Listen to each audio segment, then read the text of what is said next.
Hello, my people.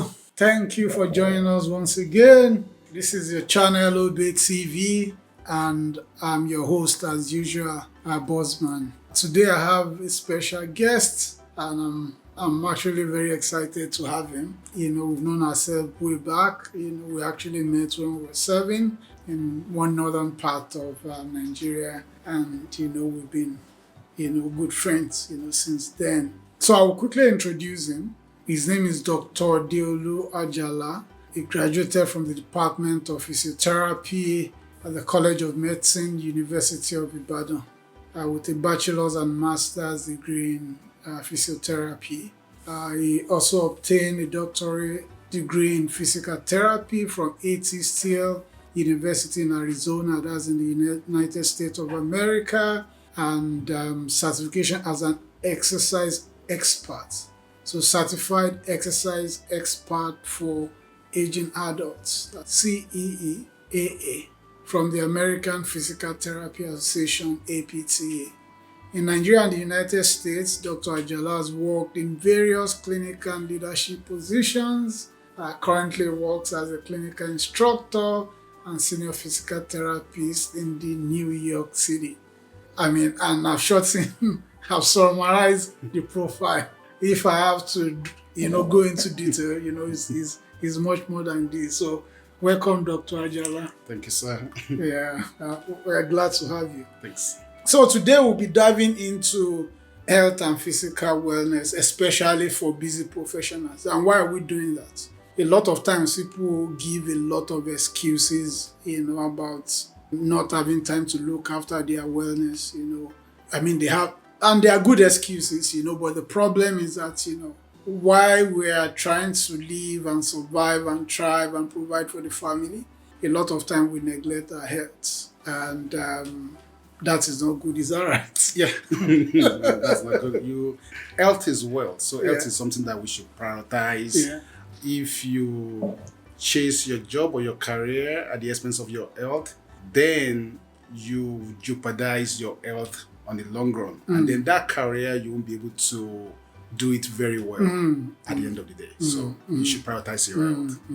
Yeah, that makes a lot of sense. You may be thinking you are looking to put more priority on the career, and like you said, if you are not careful, you are not able to do the career, and you may be messing up your future. You mess up your health. Yeah. Health is wealth. We need to prioritize our health. Yeah, that makes sense. So the question is, what does it mean to be physically fit? So being physically fit involves your body to function efficiently, effectively, to be able to do tasks that are needed for work, for leisure, and to still have reserve for emergency. So if you are fit, you can do whatever is expected for you at work, but then you don't get back home and are too tired to even enjoy yourself. You still have reserve to enjoy yourself for leisure, and in case something happens, you have enough reserve for emergency. So it has to do with body composition. That's why we talk about people getting overweight, obese. That has to do with body composition, BMI, and other stuff. And it involves, I'm talking about the health-related components now. We talk about muscular strength, we talk about flexibility, we talk about cardiopulmonary endurance. So these are things that make up the health-related components of physical fitness. So a physically fit person, again, will be able to effectively, efficiently tackle the requirement needed at work, have enough reserve to enjoy themselves leisurely, and then have some reserve in case of emergency. Thank you. And even at this early stage, I can identify with some of the things that you were saying. There was a time I was much younger. I wasn't really taking good care of my physical body, and then I was thinking that probably I was getting old. Maybe that's why I was feeling that way. But when I was much older, I started looking after my health, and I discovered I was even stronger than when I was young. So that's the funniest thing about physical fitness. Yeah. We find people who put in the work when they are in their 50s, in their 60s, got like a very good result, and they appear to be even more physically fit than some 30-year-old people. So it doesn't matter how old you are, you need to start doing what you need to be done. Wow, that's interesting. So, I mean, I will go to this question. So, for example, I'm a busy professional. Okay. And I want to be fit, but I don't have time to do exercise, What do I do? So that's a very good question, and then that's one of the things that most people has identified as a barrier to exercise or as a barrier to getting fit. So if you are a busy professional, your concern is time, what you need to do is look at your schedule, look at your day-to-day activities for like a week. There are two options that I would recommend. Number one is look at the time when you have downtime, when you don't have things to do. 24 hours. I'm not talking about when you're sleeping, of course, but when you're awake, do you have 30 minutes or 45 minutes when you are free? Maybe at work, maybe when you get back home, you can decide to exercise at that point in time. Or two, when are you busy doing things that don't add value to you? Like, what do you have a time when you just scroll on Instagram? Maybe you can use that time to do exercises or to do physical activities, because that will be more beneficial to you. So we all have time. One thing that we should know is that when you exercise, it adds years to your life, and it also adds life to your years. Interesting. I think I like that. But the thing is that sometimes I'm very tired. So I think that's a very good excuse that people give, and I'm calling it a very good excuse because, of course, it's good to imagine that I'm tired, how can I exercise? But you know what? It's like saying you are poor, how can you go to work? Because going to work will make you earn money so that you stop being poor. So if you say you are too tired, you can't exercise, when you start to exercise, they will make you get less tired because then you get the endurance. So saying you are too tired to exercise is like saying you are too poor to go to work. That's I like that, But I also hear people talk about something like fear of injury. That would be a legitimate fear that people have. I've been to the gym myself, and sometimes when I see people do some certain exercises, I cringe because people will do wrong exercises and then they will get injured. And what makes people get injured is if you don't do adequate warm-up before you start exercise, or you don't do adequate cool-down after your exercise session. Also, if you don't stretch appropriately, you may get injured. So I would recommend that before you start, particularly if you have not been on a fitness journey before, you want to consult a professional, or you want to make sure you are doing the right exercises. That's good. And again, I mean, like you truly said, I go to the gym sometimes and I see people doing some routines, and I just like, what are you doing? What are you doing? But then, I mean, people do all kinds. Yeah. But again, there is problem with lack of motivation. How do we? Yeah, so if you don't feel no motivation, that's when it's good to, if you have a fitness body, maybe a friend that you go to the gym together, that you always motivate yourself, or you join like a social class or a fitness class, they will also help to motivate you. But then most importantly is you want to set a goal. Why are you doing these exercises? So once you have a goal, you know what you're chasing. I want to lose 5 pounds. That will motivate me to put in the work. I want to be healthy. I want to see my grandchildren and my great-grandchildren. When my grandchildren is born, I want to be able to carry them. So once you have your set goal, these are the reason why I'm doing my exercises, then it will motivate you when you feel that. Wow. No, that's a very good one. So people should set smart goals. Things that they can put behind, or the why they are doing what they are doing. Correct. And just to add to that, does the goal have to be big? Like I know you said lose 5 pounds. I know people can say, I want to lose 20, 30 pounds. And that's the problem, because sometimes we set goals that might seem too big, but then when you set like in smaller chunks, it's easier. So if your long-term goal is to lose, again I'm using weight goal now, to lose 30 pounds, But if you set short-term goals, then, and then let them be realistic, so I need to talk to a professional. So then I want to lose 5 pounds, that might be realistic. And then when you meet that, that gives you like, it's like David has already killed some wild animals. Now David know he can go and confront Goliath. So after you have already met your short-term goals, you know you can go and then just achieve those long-term goals. That's good. I love that short-term goals. Okay, so I will ask 2 questions in one. So how many times do I need to exercise in a week?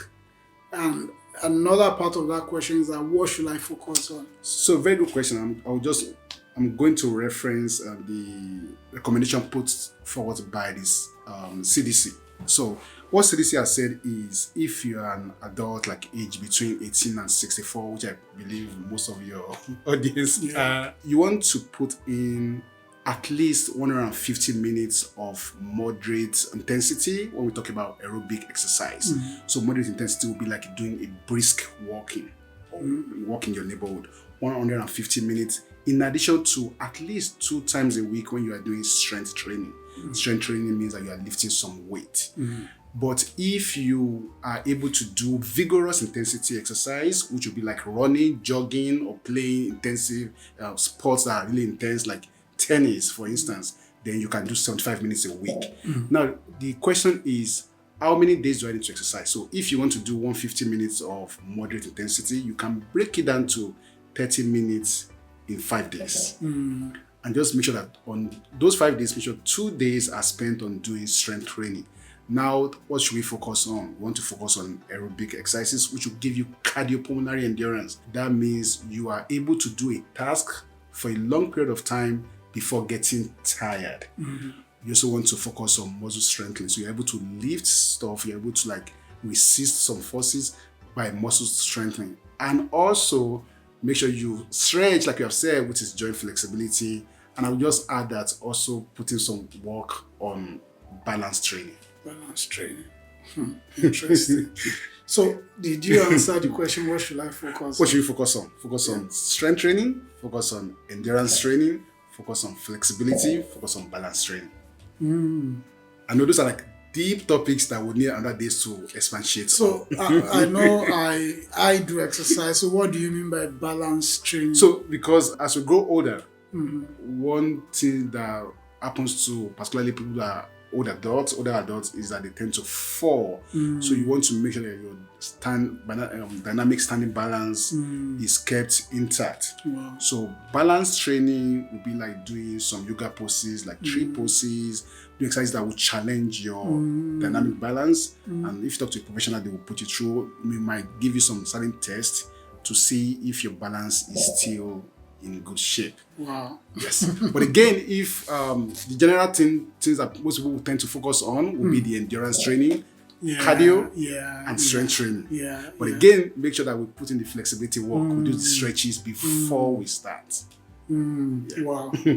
Yeah, I know you spoke to me about that, and I said that stretches, that flexibility training is something that I need to imbibe as well. So let me ask this question, because I've come across it a lot of time too.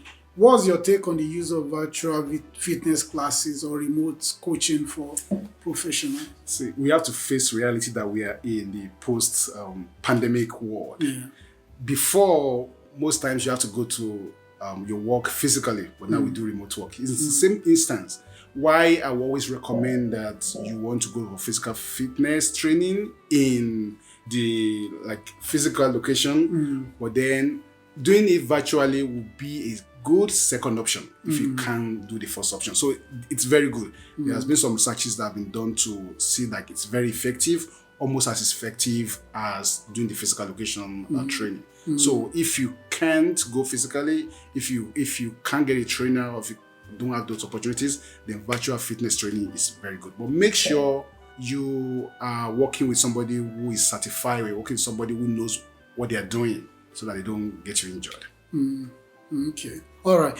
Can you share examples of, busy professionals that you know or you've worked with, have managed to stay fit? Can I talk about myself? Well, Right. Okay, but there are people like amaze me because they very busy, but then they have shared on how they still manage to stay fit. Let me talk about Oprah. Oprah has shared before that she manages to do 10,000 steps daily. I don't know how she does it. I will give an example of Tim Cook. Tim Cook is the CEO of Apple. Tim Cook has shared before, like 4 a.m. every day, he goes to the gym. He doesn't miss it. That's a very busy person. I don't think I'm as busy as Tim Cook. Also, what's the name of this guy that owns Dallas Maverick? He's on Shark Tank. can't remember. Cuban. Cuban, yeah. So Mark Cuban is also a great example of someone who has shared before, like 6 times a week, he's doing cardio. I don't know how he does it, but when you look at those people, those are like very busy people, and they are still able to put in the work for fitness. But you know, another example that just comes to my mind now is this is not a regular person. But when you look at the life of Jesus, of course, Jesus is the super person, but Jesus came in the flesh. But even while he was here on earth, Jesus will always do something that when I consider amazes me every time. And that's like Jesus will go on the mountain. It's a big cardio walk to go on the mountain. That's like going on, you know, those treadmill. You're going on a mountain daily. Jesus could have prayed anywhere, but that mountain climbing is a great cardio walk. And I'm sure Jesus was so busy. Well, I totally agree with you.